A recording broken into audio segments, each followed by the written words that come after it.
சமைக்கும் போது ஒரு லவ்வோட சமைக்கணும்டா. அதான் பாதி ருசியே. வெங்காயம் நறுக்கும் போது கூட ரசிச்சு நறுக்கணும், லவ்வோட.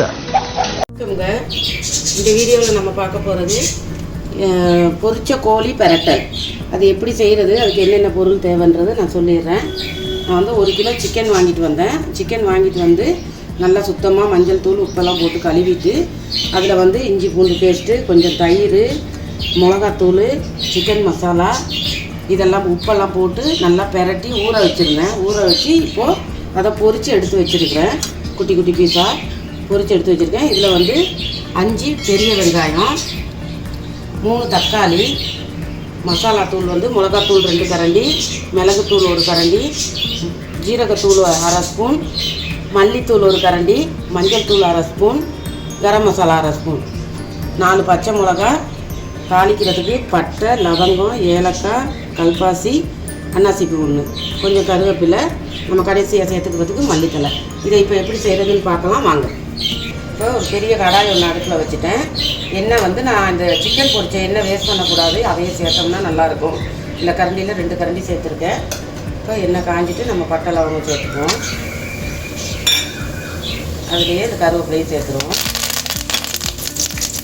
பச்சை மிளகாயும் சேர்த்துருவோம். சேர்த்து ஒரு அளவு சொல்லி வச்சுக்குவோம். இந்த கோழி இந்த மாதிரி நீங்கள் பொரிச்சிட்டு செஞ்சீங்கன்னா நல்லா சாதத்தில் போட்டு சாப்பிட்டா அதை போட்டு ஒரு ரசமோ என்னவோ வச்சுக்கிட்டிங்கன்னா ரொம்ப நல்லாயிருக்கும். இப்போ வெங்காயத்தை சேர்த்துருவோம்.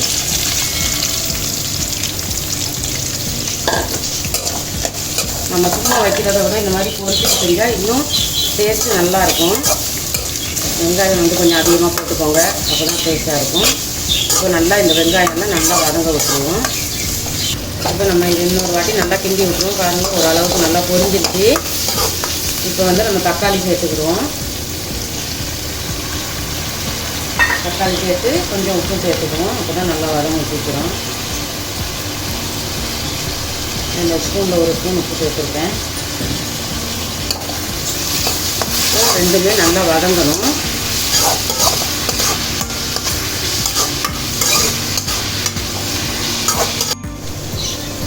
பாருங்க, இப்போ நம்ம இந்த தக்காளி வெங்காயம்லாம் நல்லா வதங்கிடுச்சு. இஞ்சி பூண்டு பேஸ்ட்டு கொஞ்சம் சேர்த்துக்குவோம். 2 ஸ்பூன் இஞ்சி பூண்டு பேஸ்ட்டு அதையும் சேர்த்து நல்லா இந்த மாதிரி அந்த பச்சை வாசனை போகிறதுக்கு வதக்கி விட்டுருங்க. நல்லா வதக்கி விட்டுட்டு இப்போ வந்து நம்ம இந்த மசாலா ஐட்டம் எல்லாம் சேர்த்துக்கிடுவோம்.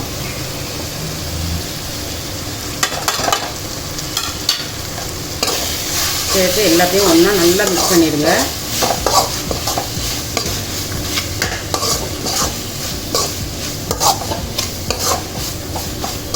இந்த மாதிரி மிக்ஸ் பண்ணிவிட்டு இப்போ 1 மக்கு தண்ணி.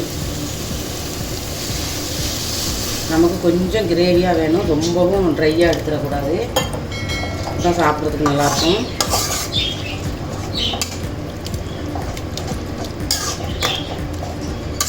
இப்போ இந்த தண்ணி ஊற்றுனதுக்கப்புறம் நல்லா கொதிக்கட்டும். இது ஒரு 5 நிமிஷம் நல்லா கொதிக்கட்டும். பாருங்கள், நல்லா வற்றி இந்த பதத்துக்கு வந்துடணும். வந்ததுக்கு அப்புறமா தான் நம்ம இந்த சிக்கனை சேர்த்துக்கலாம். இப்போது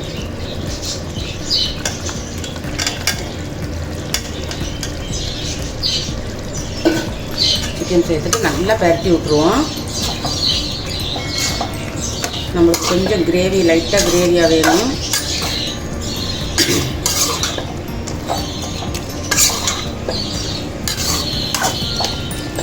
இதை அப்படியே அடுப்பில் நம்ம ஒரு 10 நிமிஷம் வைப்போம்.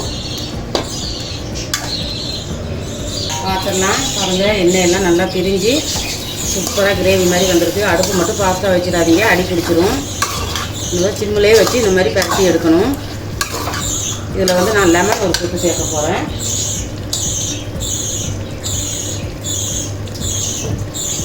ரெண்டு கொத்து லெமன் ஊற்றிட்டு நல்லா கிண்டி விட்டுருங்க. பார்க்கவே சூப்பராக இருக்குது. இப்போ இன்னும் ஒரு 5 நிமிஷம் அப்படியே மூடி போட்டு மூடி வச்சுருவோம். பாருங்கள், இப்போ பொரிச்ச கோழி பெரட்டல் ரெடி ஆகிடுச்சு. ஆஃப் பண்ணிட்டு மல்லிக்கீரை லைட்டாக தேய்க்கிறோம்.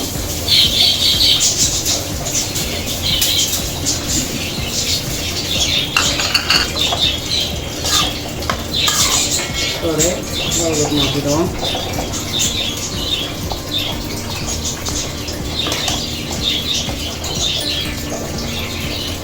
இப்போ இந்த பொரிச்ச கோழி பெரட்டல் எப்படி செய்கிறதுன்னு பார்த்தீங்க. ரொம்ப டேஸ்ட்டாக சூப்பராக நல்லா பார்க்குறதுக்கே நல்ல வாசனையாக இருக்குது. இந்த மாதிரி நீங்களும் செஞ்சு பாருங்கள். செஞ்சு பார்த்துட்டு எப்படி இருக்குன்னு கமெண்ட் செக்ஷனில் சொல்லுங்கள். எங்களோட இல்ல சமையலுக்கு சப்ஸ்கிரைப் பண்ணுங்கள். இல்லை இன்னொரு வீடியோவில் சந்திக்கிறோம். ஓகே, பாய். சமைக்கும் போது ஒரு லவ்வோட சமைக்கணும்டா, அதான் பாதி ருசியே. வெங்காயம் நறுக்கும் போது கூட ரசிச்சு நறுக்கணும், லவ்வோட.